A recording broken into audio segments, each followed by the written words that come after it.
je visite différentes unités déployées dans les régions afin de leur apporter le soutien du leadership de la mission, de me rendre compte sur le terrain de leurs conditions de vie et de travail, de les encourager et d'échanger avec eux pour savoir quelles sont leurs difficultés.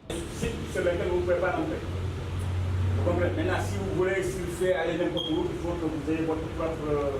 Et là aussi, c'est pris en compte dans le cadre. Si on veut essayer d'améliorer leurs conditions de vie et de travail, il faut vraiment avoir une connaissance précise et concrète de ce qui se passe, de ce qu'ils vivent pendant leur année de déploiement. Le souci principal, c'est bien évidemment celui de la sécurité, du niveau de menace qui reste quand même assez élevé et qui exige de la part des gendarmes et des policiers déployés dans le cadre du NPOL, qui exige de leur part une grande vigilance et un grand professionnalisme.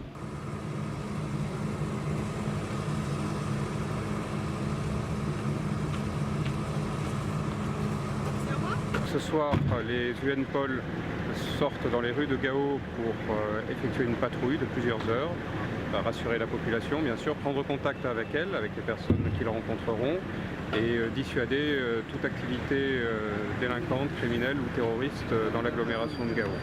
La patrouille est composée du NPOL, c'est-à-dire d'officiers de police individuels, de membres de l'unité constituée de police en protection et de policiers maliens que nous accompagnons. C'est important ce genre de patrouille pour la sécurisation de Gao? C'est essentiel, elles sont conduites tous les jours et tous les soirs.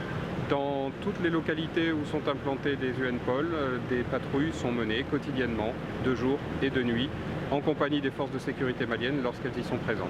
C'est une coordination quotidienne. Il faut savoir que des UNPOL sont placés dans ce qu'on appelle la colocation, c'est-à-dire qu'ils travaillent tous les jours dans les commissariats de police, les brigades de gendarmerie, où ils viennent pour conseiller, organiser des formations, évaluer les besoins, préparer les projets en équipement et également coordonner la programmation des activités opérationnelles avec les UNPOL.